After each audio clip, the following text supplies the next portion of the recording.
This is how to use the VRA feature in your Equinox suite. Start by opening the VRA Pure software. This step is required in order for the VRA window to activate. In the VRA Pure software, you can create your own playlists. It includes new playlists showing dinosaurs at different stages. An egg appears, hatches slowly, and eventually reveals a dinosaur.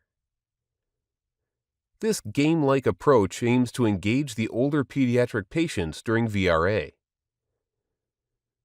Once you're in the suite, you can select the playlists you've created. You'll be able to see what's currently playing and what is coming up next. If a patient responds well to a particular video, like the dog video, you can keep playing it. If you don't actively choose the next video or picture, the system will automatically move to the next item on the list.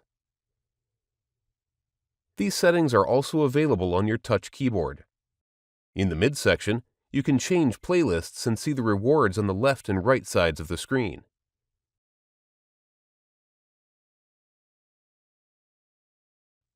You are now able to use the VRA feature in your Equinox suite. Thank you for watching.